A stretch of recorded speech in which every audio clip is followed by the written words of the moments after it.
నమస్తే, welcome to our channel. గత వైఎస్ఆర్సీపీ ప్రభుత్వంలో జగన్మోహన్ రెడ్డి గారు ఎప్పుడు ఢిల్లీకి వెళ్ళేవారు, ఎప్పుడైతే అవినాష్ రెడ్డి మీద కేసు బిగుస్తుంది అనేటువంటి సందర్భం ఏర్పడుతుందో అప్పుడు, లేదా తన కేసుల కోసము లేదా అప్పుల కోసం ప్రధానంగా ఢిల్లీకి వెళ్ళేవాడు. ఏ రోజు కూడా అసలు కేంద్రంలో ఏమేమి పథకాలు ఉన్నాయి, అది రాష్ట్రానికి ఏ విధంగా తెచ్చుకోవాలనేటువంటి ఆలోచన చేసినటువంటి పరిస్థితులు అయితే ఉండేది కాదు. కానీ ఇప్పుడు కూటమి ప్రభుత్వం వచ్చాక ఇక్కడ ఎన్డీఏ గవర్నమెంటు, అక్కడ ఎన్డీఏ గవర్నమెంటు, ముఖ్యంగా ఆంధ్రప్రదేశ్లోని ఎంపీలు చాలా కీలకంగా ఉన్నారు కాబట్టి ఎన్డీఏ గవర్నమెంట్లో చేతనైనంత సహాయం అయితే కేంద్ర ప్రభుత్వం నుంచి అందుతా ఉంది. ఇంతకు ముందు మనం ఏం చూసేవాళ్ళం, జగన్మోహన్ రెడ్డి ఢిల్లీ పర్యటన 14,000 కోట్ల రూపాయలు అప్పు తెచ్చుకున్నాడు, ఇక్కడ బటన్లు నొక్కినాడు అని వార్తలు చదివేవాళ్ళం. కానీ ఇప్పుడు చూడండి, కేంద్ర ప్రయోజిత పథకాలకు మళ్ళీ ఊపిరొచ్చింది. ఏడాదిలో వెచ్చించింది 14,479 కోట్లు. కూటమి ప్రభుత్వంలో పట్టాలెక్కిన 82 పథకాలు. ఇప్పుడు కేంద్ర పథకాలు ఏవైతే ఉన్నాయో అవి 82 పథకాలను చేజిక్కించుకొని రాష్ట్రానికి తీసుకొచ్చి లబ్ధిదారులకైతే మంచి చేసే కార్యక్రమం అయితే జరుగుతుంది. వాస్తవంగా కేంద్ర ప్రభుత్వ పథకం ఏదైనా రాష్ట్ర ప్రభుత్వము తీసుకోవాలంటే దానికి మ్యాచింగ్ గ్రాంట్ అనేది ఒకటి ఉంటుంది.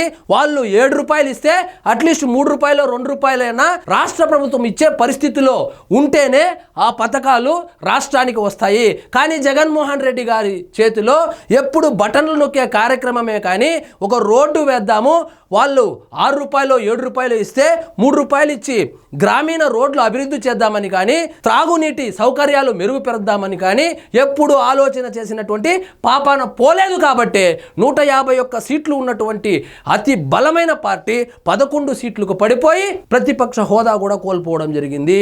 జగన్ 5 ఏళ్ల పాలనలో అడుగడుగున విధ్వంసమే, అడుగడుగున కాదు, విధ్వంసంతో మొదలై విధ్వంసంతోనే అంతమైపోయింది. విధ్వంసకరంగా పార్టీ అయితే పాతాళంలో పడిపోయింది.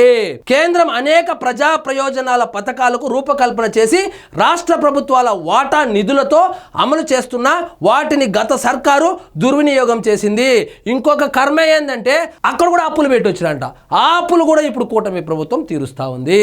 పొద్దున నిద్ర లేచినప్పటి నుంచి అప్పు అప్పు అప్పు, సాయంత్రం అయితేనేమో బటన్లు నొక్కుతా బటన్లు నొక్కుతా బటన్లు నొక్కుతా. ఈ బటన్లు నొక్కే కార్యక్రమంలోనైనా రాష్ట్రంలోని అందరి లబ్ధిదారులకు చేకూరిందంటే లేదు. ఓటు బ్యాంకు రాజకీయాలు, ఎవరైతే వైఎస్ఆర్సీపీకి అనుకూలంగా ఉన్నారో వాళ్ళను ఓటు బ్యాంకుగా మార్చుకోవడం కోసము ఈ బటన్లు నొక్కే కార్యక్రమాన్ని అయితే చేయడం జరిగింది. ఇక్కడ చూడండి, ఎస్సీ ఎస్టీ మైనారిటీ వెనుకబడిన వర్గాలకు, మహిళలకు, శిశువులకు, గర్భిణీలకు ప్రయోజనం కల్పించడమే కాదు, ఊళ్ళలో అనేక వసతుల కల్పనకు కేంద్ర ప్రభుత్వం పథకాలు ఉపయోగపడేవంటే ఈయన మ్యాచింగ్ గ్రాంట్స్ ఇచ్చేవాడు కాదు కాబట్టి, అది కూడా అప్పు పెట్టేవాడు కాబట్టి వాళ్ళు ఇవ్వడం ఆపేశారు. ఈయన పెట్టిన అప్పులు కూడా ఇప్పుడు వాళ్ళు తీర్చడం జరిగింది. ఇది పునర్జీవ జమానా. ఎన్డీఏ ప్రభుత్వం ఏర్పడిన తర్వాత ఏడాదిలోనే నాటి విధ్వంసం నుంచి వికాసానికి అడుగులు పడ్డాయి. కేంద్ర ప్రయోజిత పథకాలు గాడిన పడ్డాయి. చంద్రబాబు ఆధ్వర్యంలోని ప్రభుత్వము 14,479.31 కోట్లు వెచ్చించి 82 కేంద్ర ప్రయోజిత పథకాలకు పునర్జీవం పోసింది. ఇక్కడ చూడండి, ఇది ప్రతి ఒక్కరూ గుర్తించుకోవాల్సినటువంటి విషయము, పక్కన వాళ్ళు కూడా చెప్పాల్సిన విషయము. మన జగన్మోహన్ రెడ్డి గారు ఏం చేశారంటే, జగన్ సర్కారు పెండింగ్ పెట్టిన బిల్లులన్నీ చెల్లించడంతో పాటు, ఈయన పెట్టిపోయినటువంటి అప్పులు చెల్లించడంతో పాటు, కేంద్ర పథకాలకు రాష్ట్ర ప్రభుత్వ వాటా సకాలంలో విడుదల చేస్తూ ప్రజలకు ప్రయోజనాలు అందేలా చూస్తోంది. కూటమి ప్రభుత్వం వచ్చాక గత నెలాఖరు వరకు 17,878.24 కోట్లను 134 కేంద్ర ప్రయోజిత పథకాల కోసం విడుదల చేసింది. జగన్మోహన్ రెడ్డి గారు గుర్తుపెట్టుకోండి, వికసిత్ ప్రభుత్వం నడిపే విధానం ఇది. విధ్వంసకరంగా పరిపాలన ఏ విధంగా చేయాలో మీరు ఆల్రెడీ చూపించారు కాబట్టి, మీకు చూపించవలసింది జనాలు కూడా చూపించారు కాబట్టి ఇక ఇది అసందర్భము మాట్లాడడము. సో మొత్తానికి కేంద్ర ప్రయోజిత పథకాలకు మళ్ళీ ఊపిరైతే వచ్చింది.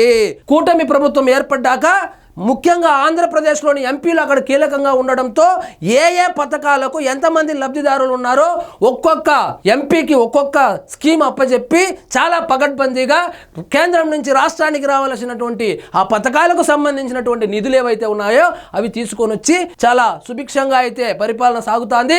వీళ్ళ మిత్రత్వం ఇదే విధంగా కొనసాగి 2029లో కూడా కూటమికి భారీ విజయం అందించాలని జనాలు కూడా అనుకుంటున్నారు. సో ఇదండి ఈరోజు మన టాపిక్. మీకు ఈ వీడియో నచ్చినట్లయితే లైక్ చేయండి, షేర్ చేయండి, ఛానల్ మాత్రం సబ్స్క్రైబ్ చేసుకోవడం మర్చిపోవద్దు.